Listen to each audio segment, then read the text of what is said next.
সকলকে স্বাগতম জনাই ষ্টুডিওত মই জাহ্নবী আপুনি সৰকাৰি ঘৰ পোৱা নাই নেকি যদিহে আপুনি সৰকাৰি ঘৰৰ পৰা বঞ্চিত হৈছে তেন্তে আপুনি দিব পাৰিব অভিযোগ আৰু শীঘ্ৰে মুকলি কৰা হ'ব ফোন নম্বৰ ইমেইল পৰ্যন্ত মুকলি কৰা হ'ব আৰু আপোনালোকে অভিযোগ দিব পাৰিব যদিহে কোনো পকি ঘৰ থকা লোকে সৰকাৰি ঘৰ পাইছে তেতিয়া আপুনি অভিযোগ দিব পাৰিব পকি ঘৰ থকা লোকে যদি সৰকাৰি ঘৰ পাইছে তেনে লোকৰ বিৰুদ্ধে আপুনি লগে লগে দিব পাৰিব অভিযোগ ইমেইল মুকলি কৰা হ'ব ইমেইলৰ লগতে দিয়া হ'ব ফোন নম্বৰ আপোনালোকে লগে লগে অভিযোগ দিব পাৰিব আপোনালোকৰ অভিযোগৰ ভিত্তিতে গ্ৰহণ কৰা হ'ব ব্যৱস্থা মুখ্যমন্ত্ৰী ডক্টৰ হিমন্ত বিশ্ব শৰ্মাই এই সন্দৰ্ভত কৰিছে বৃহৎ ঘোষণা লৈছে এই মুহূৰ্তৰ সবিশেষ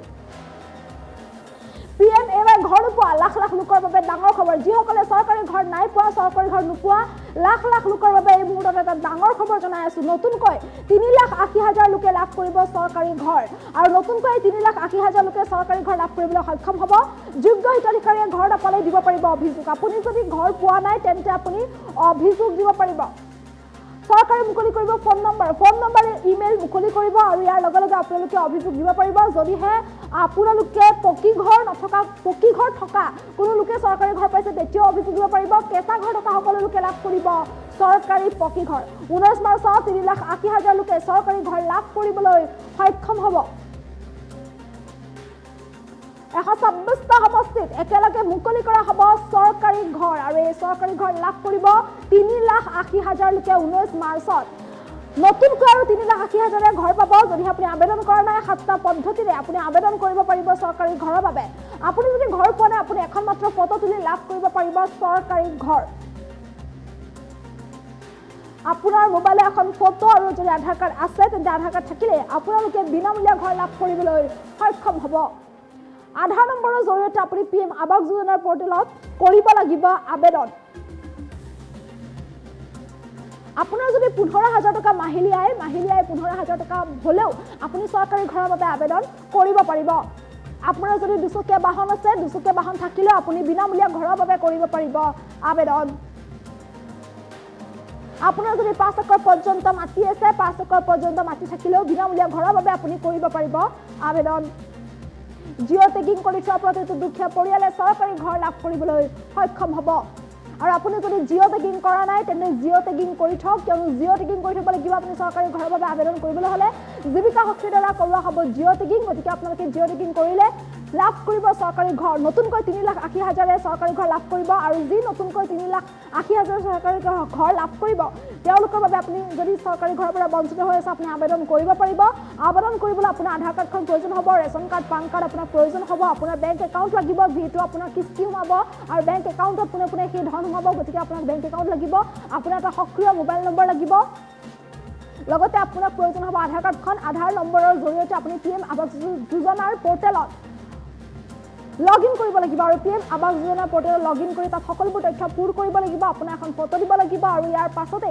আপোনালোকৰ চৰকাৰী ঘৰৰ বাবে আবেদন প্ৰক্ৰিয়া সম্পন্ন হ'ব যোগ্য হিতাধিকাৰী হিচাপে বিবেচিত হ'লে আপুনি চৰকাৰী ঘৰ লাভ কৰিব আপোনাৰ যদি 15,000 টকা মাহিলী উপাৰ্জন হয় মাহিলী দৰমহা হয় তেন্তে আপুনি 15,000 টকা মাহিলী আয় হ'লেও আপুনি চৰকাৰী ঘৰৰ বাবে কৰিব পাৰিব আবেদন আপোনাৰ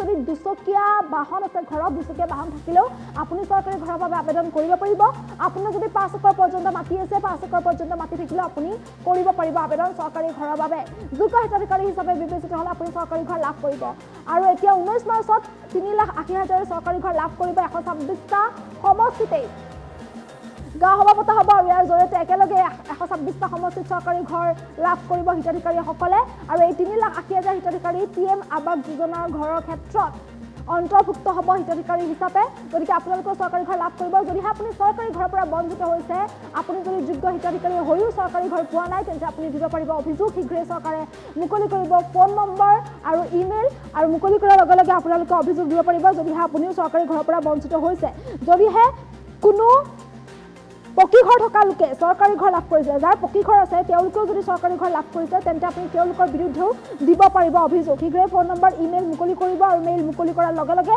আপোনালোকে তাত অভিযোগ দিব পাৰিব যদিহে আপুনি যোগ্য হিতাধিকাৰী হৈও চৰকাৰী ঘৰৰ পৰা বঞ্চিত হৈ আছে আৰু পকি ঘৰ থকা লোকে চৰকাৰী ঘৰ লাভ কৰিছে তেন্তে আপুনি লগে লগে দিব পাৰিব অভিযোগ গতিকে যিসকলে চৰকাৰী ঘৰ পোৱা নাই, চৰকাৰী ঘৰ নোপোৱা লাখ লাখ লোকৰ বাবে এই মুহূৰ্তত এটা ডাঙৰ খবৰ জনাই আছো। যোগ্য হিতাধিকাৰীয়ে ঘৰ নাপালে অভিযোগ দিব পাৰিব, যিহেতু নতুনকৈ 3,80,000 লোকে চৰকাৰী ঘৰ লাভ কৰিবলৈ সক্ষম হ'ব।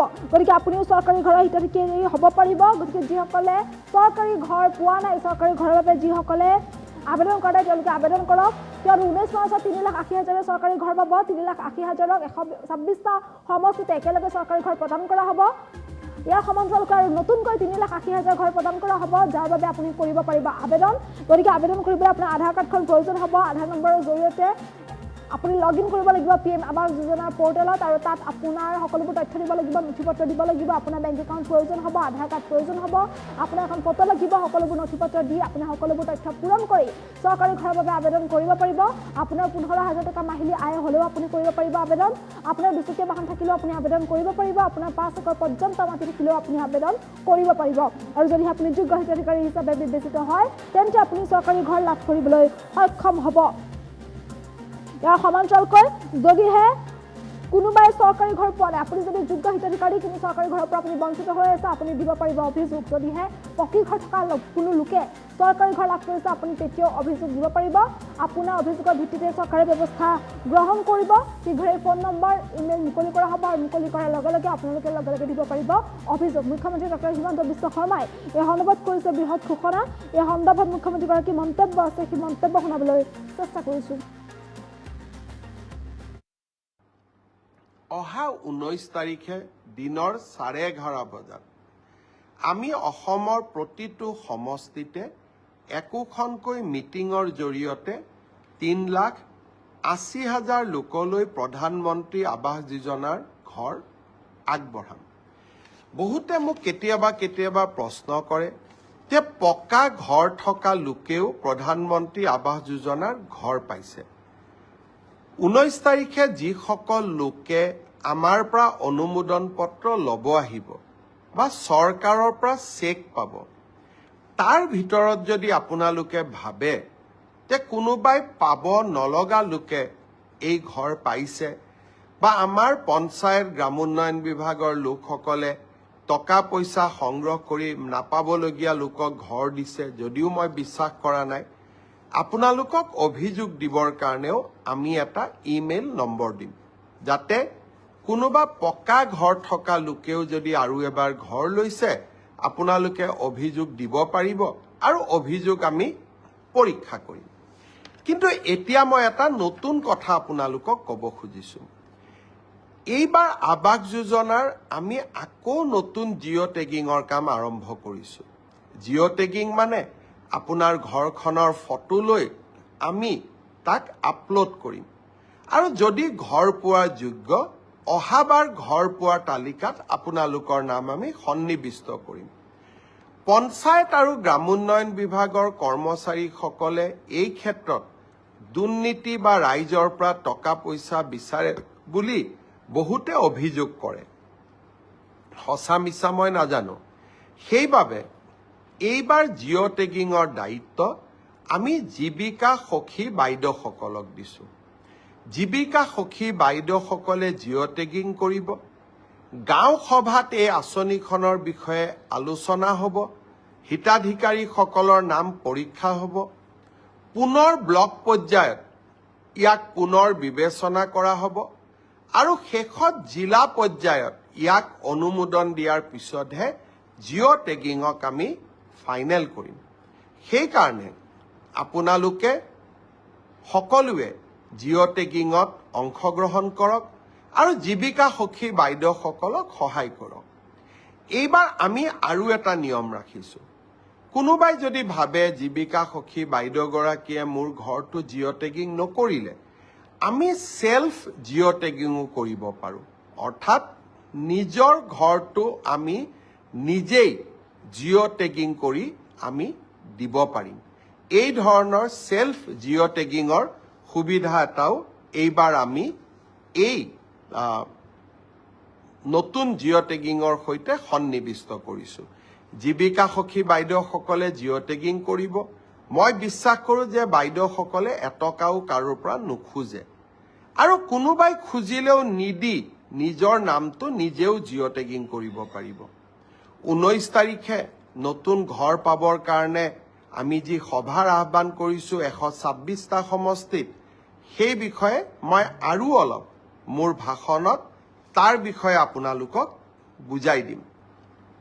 অহা 19 তাৰিখে দিনৰ 11:30 বজাত আমি অসমৰ প্ৰতিটো সমষ্টিতে একোখনকৈ মিটিঙৰ জৰিয়তে 3,80,000 লোকলৈ প্ৰধানমন্ত্ৰী আৱাস যোজনাৰ ঘৰ আগবঢ়াম।